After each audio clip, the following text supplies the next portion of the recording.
And now on Gamer's Couch, Sentinels of the Multiverse, Wrath of the Cosmos.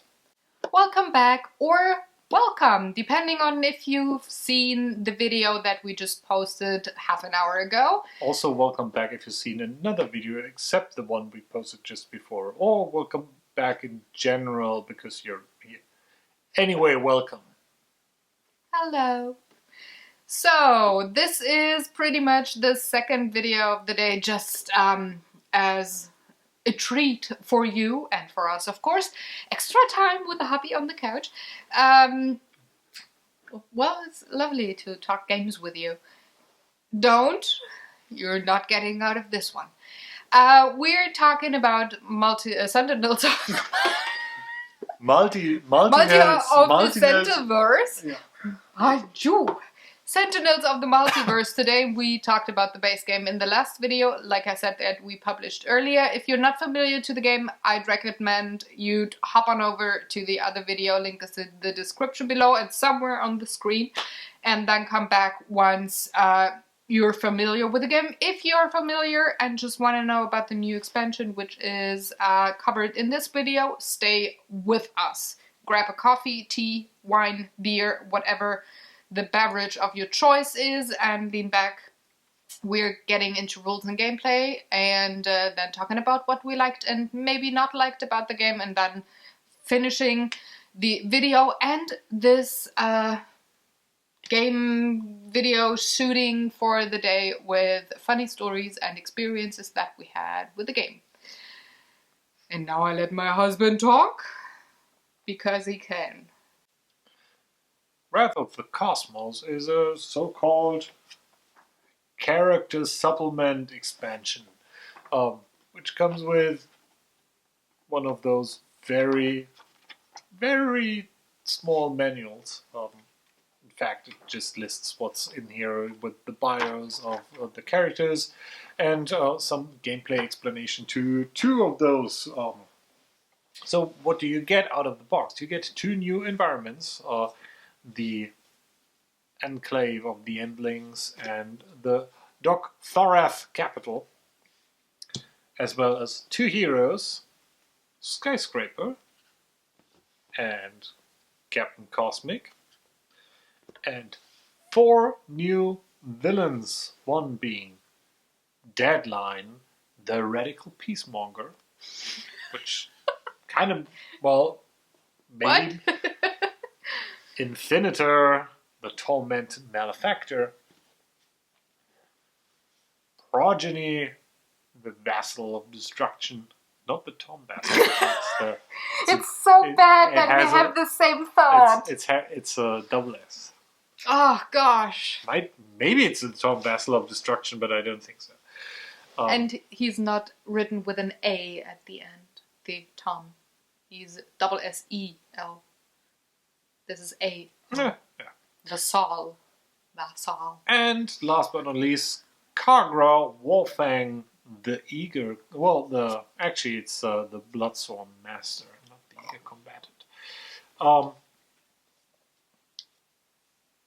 Yep.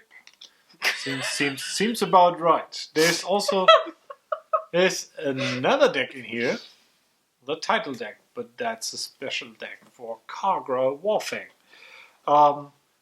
Let's take a look at what do we have in terms of what's in here. So the Enclave of the Endlings is a bunch of very, very weird looking beasties that are coming out. Taking a look at these, in fact, they really remind me of a very specific comic style, and they're kind of a departure from the aesthetic of the rest of the game. I can't really pinpoint as to which comic style this reminds me, but it's certainly an earlier series of comics. So I'd say maybe that's 70s. Yeah, maybe from the 70s or even a little bit earlier.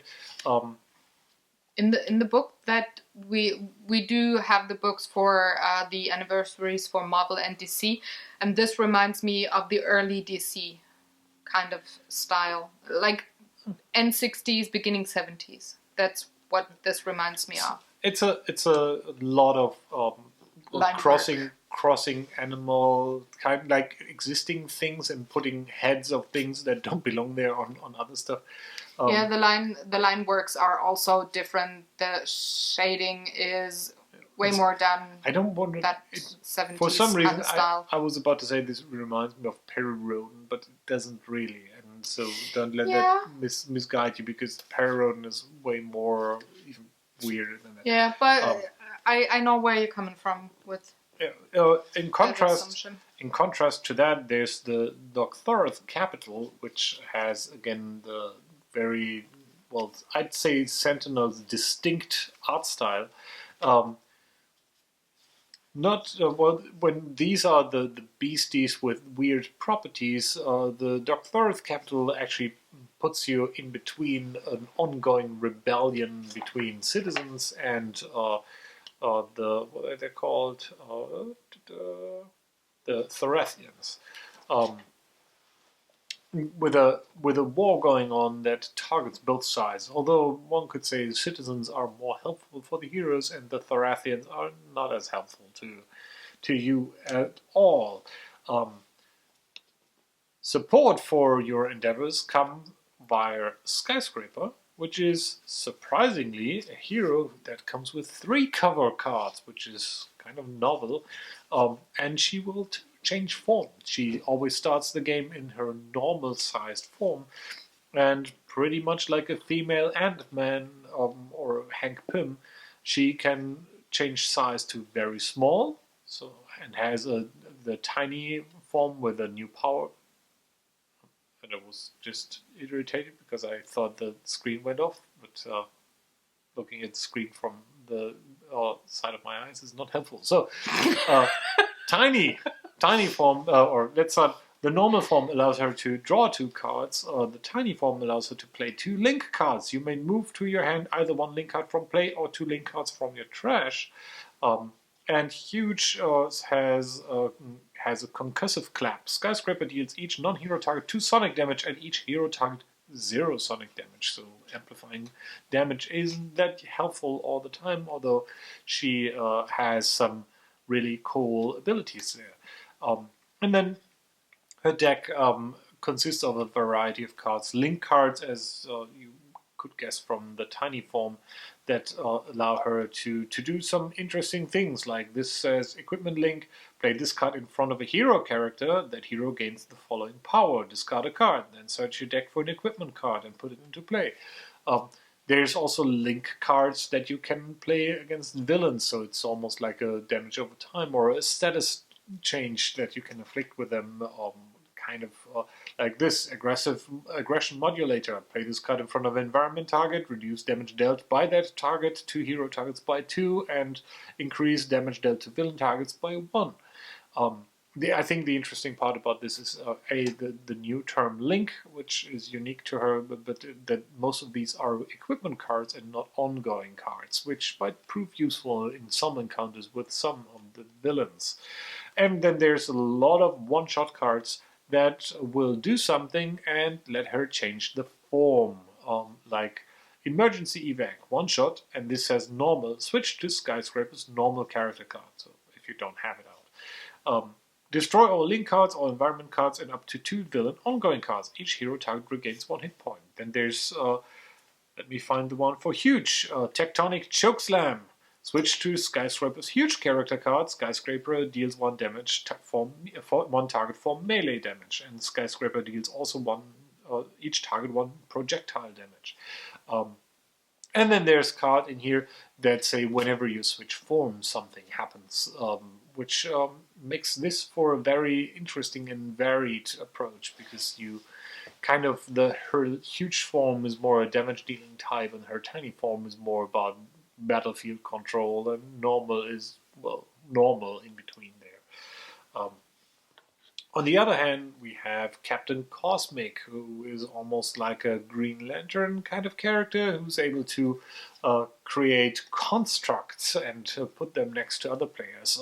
The basic mechanic behind this is usually that whenever these construct targets take damage, they do something beneficial for the hero they're attached to, or something negative to a villain if they should be attached to that. So something like Dynamic Siphon has 4 hit points and says, play this card next to your hero character cards. Whenever this card is dealt damage, that hero may use a power, which is quite useful. And I can already say, well, no, let me keep that for later. There's some combo opportunities if you haven't figured that out yet. So these are the environments and the heroes. Let's get to the meat of the expansion by looking at the characters. You have the villains. You have Deadline, as I said, as a radical peacemonger or a remorseful eco-vandal. His kind of play is he deals damage and does work a lot with the environment stuff, with one mechanic that may make you lose the game if you kind of scorched everything. So he has the ability to destroy environment cards and cause catastrophes that you have to mitigate while fighting him. So yeah, he's kind of like a bioterrorist that either you defeat him, or he defeats you, or he just destroys the entire world around you and makes everything very unpleasant for everybody. Then you have Infinitor, which is, I think, the brother, if I remember correctly, or friend. I could look it up, but he's related to Captain Cosmic. So that's like the... interestingly enough, Captain Cosmic is yellow and Infinitor is green. Brother. If you're familiar with Green Lantern, then you might see the little nod there in terms of how the colors complement each other. Infinitor has a similar thing as Captain Cosmic with constructs that he'll bring out, but these are called manifestations, which are, again, similar to Green Lantern. These are like things he creates with his twisted mind by working with their... whenever this card would be dealt damage, reduce their damage to 1, and at the end of the villain turn, this card deals the hero target with the highest HP, blah, energy damage. So this is... blah is our shorthand for the hero symbol, which is... so it depends on how many heroes you can house rule if you say blah or not. It's the German short version for Anzahl Helden im Spiel, which means amount of heroes in the game. Yeah. And there's your German lesson, because we didn't have one last time. Unless for me terribly saying why. Weise way. So you have to... Well, you gotta have one more German lesson in this video at some point to make up for the last not being there. True. This being... Wrath of the Cosmos, you obviously need some big annihilation cosmic disaster everybody has to fight against, and that would be Progeny. Or Progeny? I'm not sure. It's this guy. And he is nasty as well. He's dealing a lot of damage, and and his main trick is when everybody, or if people are below a certain amount of health, he'll go for the weakest and try to annihilate them, and it's being complemented by a lot of those cards. There's a lot of destroy everything in here, which is rather unpleasant if you're playing a hero that is very reliant on her ongoing cards or equipment cards. He's a pro genie. I'm sorry. I'm sorry again. And I gotta be weird at least once a video. Kagra Warfang. It's a villain which comes with 3 cards as a setup card, which is unusual, and you may remember I showed you the title deck card. This actually belongs to her. So Kagra Warfang is, the Bloodsworn Master. She shows up with her Colosseum in different locations and forces everybody to fight everybody else. If you heard about this, it's been reused in a multitude of Star Trek episodes, as well as comic books and whatever you can find. So she comes out either as the Bloodsworn Master, who will... that is actually the form in which she is vulnerable. kind of no, I'm sorry. She's vulnerable in her other form. So she brings out a lot of gladiators into the arena, which will fight you, who all have very various different abilities. Very well, pretty much one for every occasion, so to speak. Um, and if there's no gladiator out there, she will join the field as well. But you can't kill her, so you can defeat her, but that will just push her back.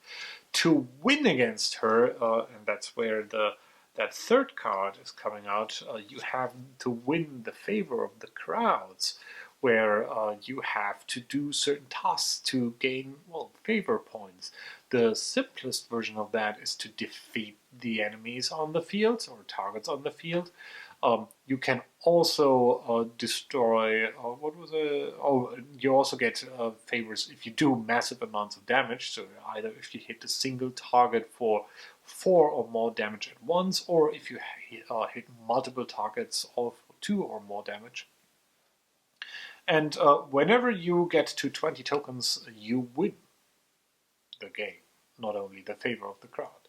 However, the same thing goes for the other side, so the bad guys also are able to win favors by doing pretty much the same thing, like dealing damage or destroying targets or gaining title cards. So what are these title cards? I'm glad you asked. You didn't, I asked, but I realized. So the title... So the title cards, and I'm sitting almost in the camera right now, the title cards come out each turn and give you, things of, they're like achievements almost. Well, they give you battle titles for performing specific tasks in the game. Stonejaw, which says when a target enters play, put this card under that target, covering everything above this line. So titles essentially work whenever you perform the condition that's on here, that card goes to you or to a target that performed the condition and adds some effect or additional modifier to that thing. So in this case it says reduce damage dealt to this target by 1, which is fairly simple. Unfortunately, unless one of the heroes is bringing out the target when this is out, it's probably going to the villain side. Let's have a look at others, like the Indiscriminate, or Indiscriminate? The Indiscriminate. Mm-hmm. This says when a target deals damage to multiple hero targets and multiple villain targets in the same turn, put this card under their target covering everything above this line. And this says increase damage dealt by this target by 1. So if you have one of the heroes who just, well, we just talked about Skyscraper, who has the potential ability to hurt villains and heroes in the same thing, this would be a title that's probably going to her whenever she does that. So these titles are coming out and are up for grabs, so to speak, during the game. And whenever one of the things on the board performs the condition, that goes there. Whenever the target is destroyed, the title goes back into the deck and has a chance of reappearing, but giving just a bit more variety and things to consider while playing the game. Also, as I said earlier, you win the crowd's favor by gaining title cards, and same obviously for the Bloodsworns doing that. And that is pretty much what's in this box. Ta-da! Ta-da! So, let's talk about what we liked and maybe not so much about this expansion. Do you want to start this time, or? Okay, let's go. I mean, it's quite hard to pinpoint something specific. Well, for once, this is another expansion for Sentinels of the Multiverse. So bringing out more villains and more heroes to choose and pick from is pretty nice. Although we're getting close to that, those 2 boxes we are using to store everything are getting pretty filled up. Maybe there's space for one small expansion, and then that's that. Obviously, the biggest change on the both sides. On the hero side would be Skyscraper with the different forms, and playing her, I really enjoyed her because it's you have to kind of think a bit on your feet, which forms are available for you to move into, what can you do with them, and it's just fun going from tiny to normal and then Hulk smashing something out of nowhere and dealing a lot of damage. So she's a very versatile hero. On the other hand, Captain Cosmic also is really nice with being able to put out more targets that are on the hero side. There's not that many, I think, heroes who are actually able to bring out minions. Something like, I think Unity does that in the small expansions with their little robots.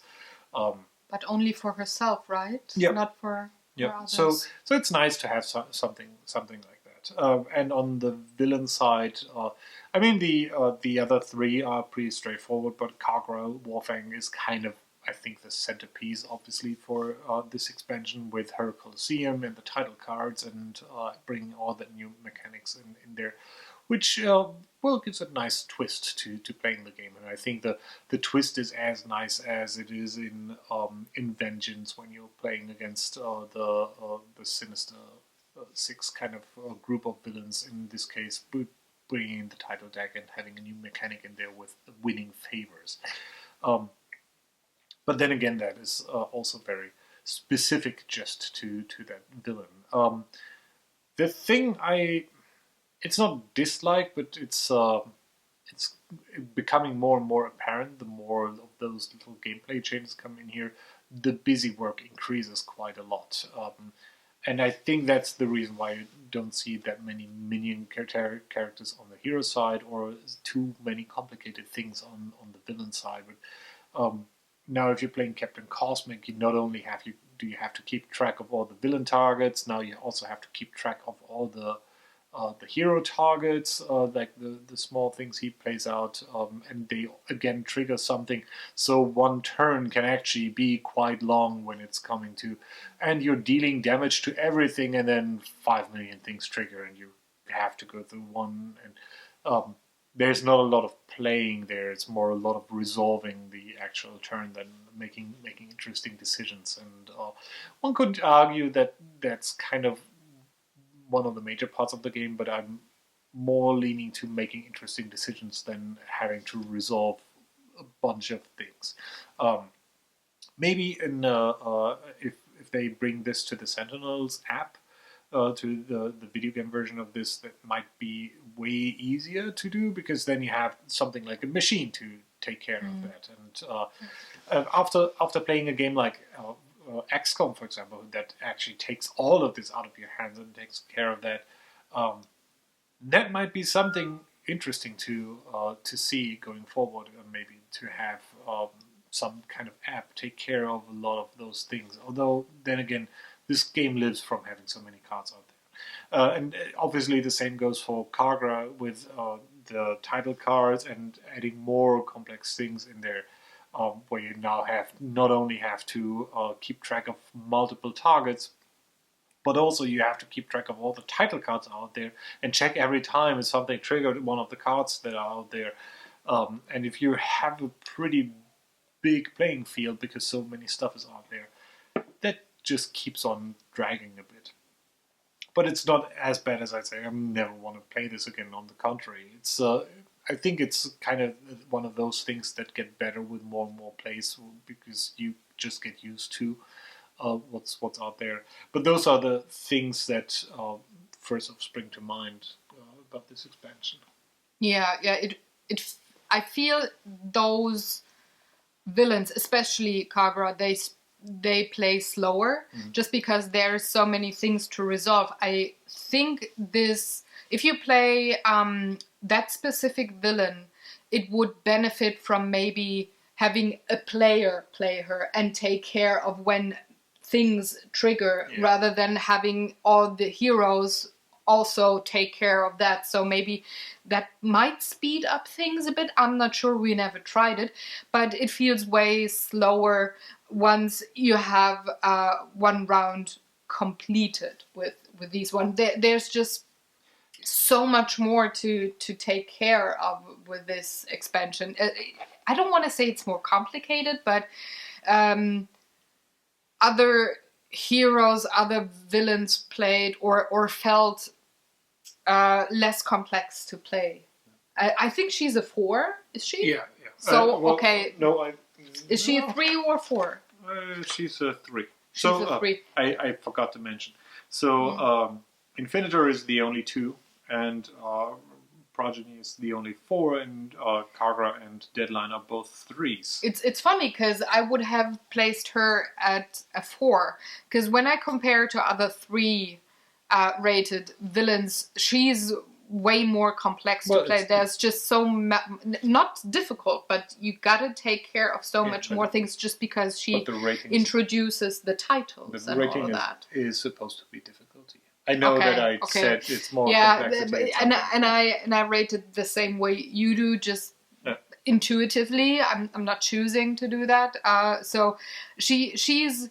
I can't be tired when we play against her. I have to be awake and alert. Yeah, you and have to at keep the track table. of so many things. Yeah, and I think it would benefit from having a person play that deck. That said, and be the enemy. I think that is a general Sentinels thing. If you can afford to have someone sit out one game for literally 30 or 40 minutes or and just take care of the busy work. The 6th player. Well, hosting the game. Yeah, you gotta have.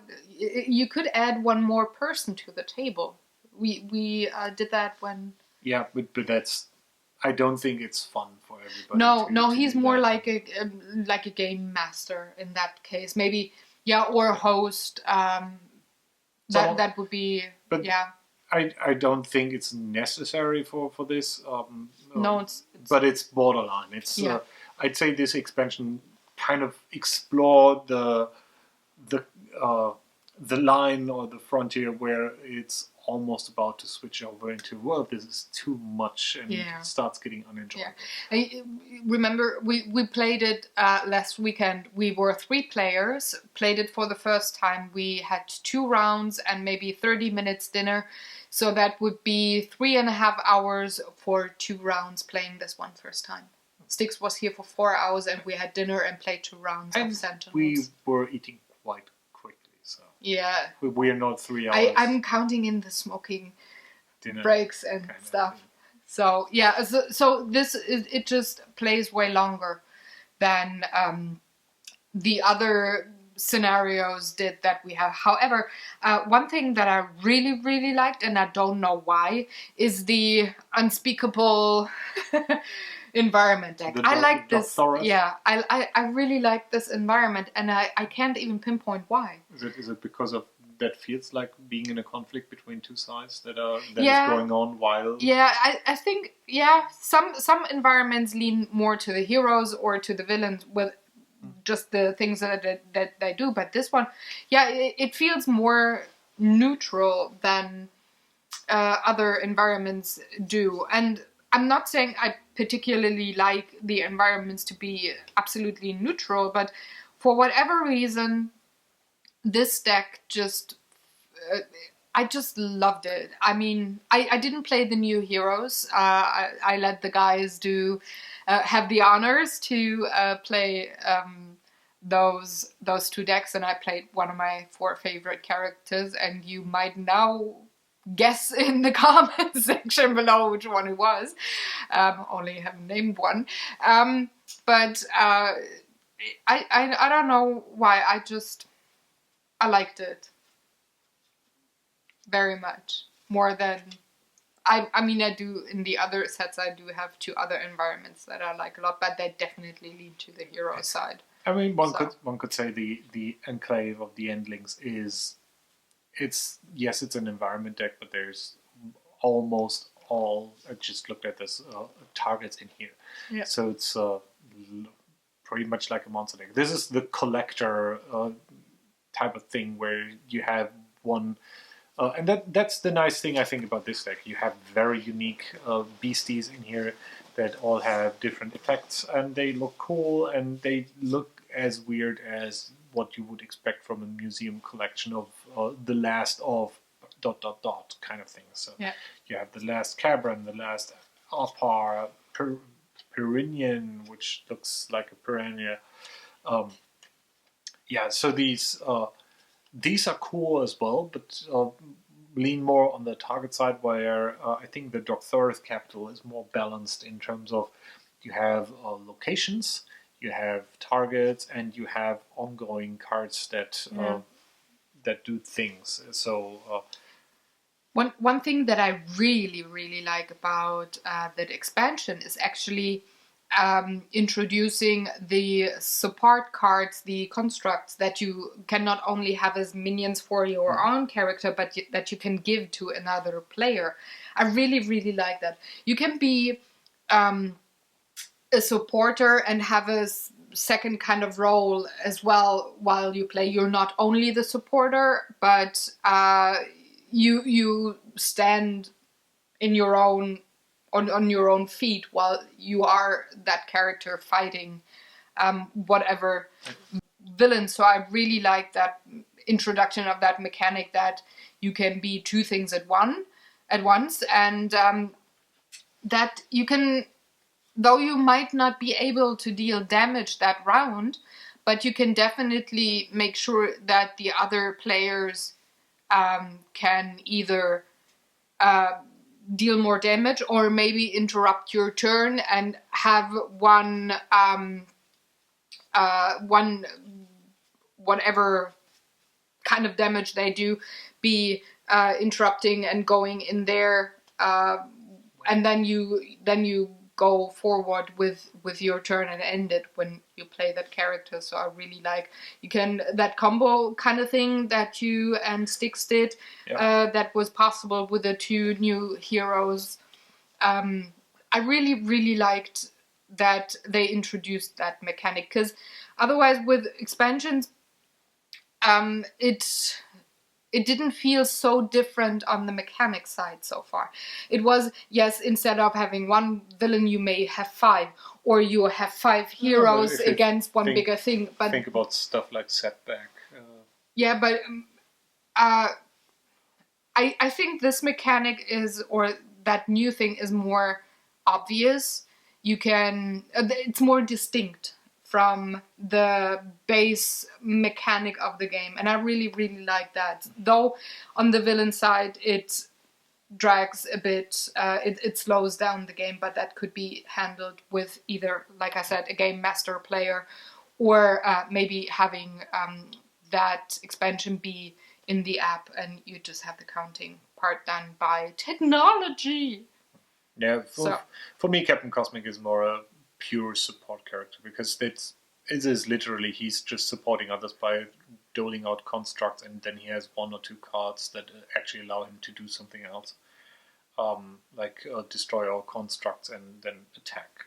Yeah, but he was pretty strong once Styx did that. He had all the constructs at our but he's spots, and then it's like he's 95%. He's but constructs, but with other heroes it's 98% support and maybe do a little damage on the side. So this felt more like you got two mechanics or two things that you could do in with that character. So not only the healer, but also the healer and the supporter or something. Although that comparison might be very not very good, but the next character that kind of reminds me of that would be the Argent Adept, because that's also a support character who has a variety of effects that he can imbue to other characters, not by placing some card in front of them that triggers that effect, but it's not as simple as heal all by 1 point. It's more like if you do this, then everybody gets damage reduced by 1, but you could also do this and that heals, or you could do this which increases the damage by 1. So the versatility, I'd say, is depending on what villain you have, what you have to fight against, you can choose from A, B, C, D what kind of path you're going to. Success, I'd say. So, do you want to rate this expansion, or is it for you just like with the base game? Is it in the same thing? In Now we don't have any comparison over because we won't be doing the other older expansions. If you just have the base game and want to get an expansion, I'd say this probably wouldn't be the first to get, but it brings in enough changes and interesting things to make it worthwhile. Specifically, if you all have a liking for the theme of the cosmic kind of thing, with someone like a collector type figure that grabs people and has you fight them in the Enclave, or what's his name? The Galactus kind of villain. Actually, it's more Silver Surfer in this case, but that comes to prepare the arrival of Galactus. So there's thematically some very interesting things in here that seem familiar and nice. I also like the gameplay, as I said. So yeah, it's as you may figure out already, it's difficult for me to put a this is better than that kind of thing. But no, but is it just as good? I don't want to say better because you rated the base game well, it's very, very high. He did say that off camera. Well, I wouldn't. No, I wouldn't compare this to the base game at all. Yeah. Would you compare it to other expansions? Oh, by the way, do you have a favorite one? To other expansions are also quite difficult because this, as you've seen, the other box is down there because we try to put them all in one box. This is a small box expansion. This is not something like Rook City and the other ones. Well, to be fair, these are two expansions, but yeah. So this, I think the content is sufficient for what's in there. And I like that it comes with 4 villains. The more villains, the better. So yeah, while I like the idea of, for example, Vengeance, with having here's a bunch of villains that you fight at one go. I like having 4 different feeling villains. So I'd say that would be. I'd rather lean towards this expansion than, let's say, Vengeance. Again, it's really difficult because, first of all, I really like Sentinels, and this is the game that gets better with every piece that adds more variety to the overall game. Yeah. So let's just agree on not rating it on its own. I think it's fair. I think so. If you have Sentinels, I can at least say it's worth getting this. Yeah. Maybe not the first expansion, but if I think it's good once you're comfortable with the main mechanics of the game. This is a good one to change things up. So at that point, I would bring that expansion in. It's a good. It's worth it. You know, if you enjoy the game, it's worth it. So yeah, I'd say in terms of if you just started out with the base game, it's actually a pretty good idea with Sentinels to follow their release cycle of expansions. Not because one is or the older ones are better than the newer ones, but they do a fairly good job at training you in new mechanics and the gameplay nuances that are coming up. So this is, I'd say, probably the most complicated expansions in terms of busy work that's going on. Yeah. So it makes sense to get more experience with some of the others. And be comfortable and trained with the terminology on the cards, that you don't have to look up what is the hero turn and how often triggers what thing, so that you're comfortable with that, and then you can go on with the new things that come in. Otherwise, it might get a bit overwhelming if you have it come too early to your table. But you can train a lot to get there, and it's, like I said, it's really worth it. I mean, yeah, love it. So as we already said, getting into funny stories experiences, we played this twice last weekend with 3 players at the table, and we got our ass-handed by the villains both times. Once being really, really close was 1 point, right? Yeah. And to give you context to that, Those are hard. We don't win. I'd say it's 50-50 winning, losing at Sentinels in general. But we are not the master players who go out and had the perfect strategy. But that's also not our point. That we don't focus on that. We want to have a good time. Yeah. But yeah. In terms of funny sort of cool interactions, I hinted at that. So I was playing Skyscraper, and a friend of ours was playing Captain Cosmic, and as you've already seen, he has those constructs that give you effects whenever they're damaged, and the huge form of Skyscraper has the deal 0 damage to hero targets. So obviously there's a card in there that increases that, which gives you the ability to ping your construct that gives you way more things. And there's one in there, as I've read, that says whenever this is damaged, it gives you another power. So you kind of fuel yourself with doing some insane powers by allowing you to hit your card that gives you another power and then hit it again.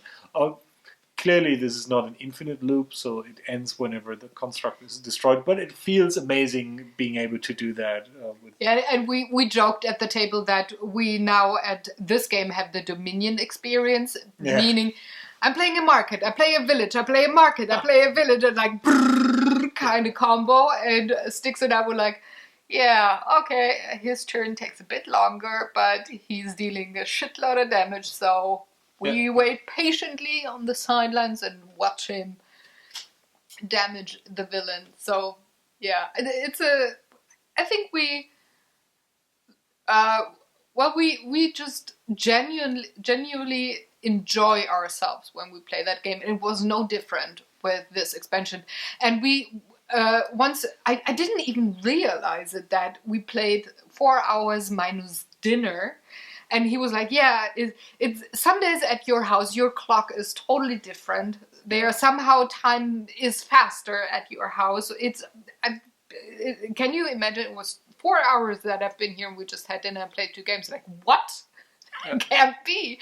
It's, though, like we said, this drags a bit and it feels longer. It didn't feel like 4 hours with 2 rounds of playing this expansion and having a shitload of fun with it. And to save our kind of honor, or at least our what you might think of us, the games we lost were pretty close. So yeah, I think with Kara it literally came down to 1 point. The second game was 1 point. All that was required was just one more turn and being able one to single just one. And we were point. desperately looking through our cards. So it's like, is there anything we can do to just get one more plink? And no, we didn't. No. But you know, that's Sentinels. It's fine to go down, but you go down in style, you know. So that's what we do. We always lose stylishly well. It's like it's never boring. Mantis style, correct? Yeah. So I think it's time to wrap up this video and call it a day. Yep. And surprisingly, this is the first one that actually probably is short. I hope. I don't know. I haven't counted. We'll find out how many tracks are on the camera. So anyways, thank you very, very much for watching. If you have any questions, any comments, let us know in the section below. The link again for the first video of today is in the description box below. So if you're on a mobile device, just go there and click. And if you feel like sharing or liking this video, that would be awesome and very much appreciated. And if you haven't already, why not subscribe to the channel, because we got a board game video, sometimes even 2, for you every Sunday, and I'm having lots of art videos for you throughout the week. Now I'm making the German things like blah. So yeah, say goodbye. Goodbye. Say it really nicely. Really nicely. I think my hubby wants some food. He's kind of too nice. Ow! Oh, maybe not. Anyways, have a very good one. Happy Sunday. See you. There he is. Goodbye. Happy Sunday. Take good care. Goodbye.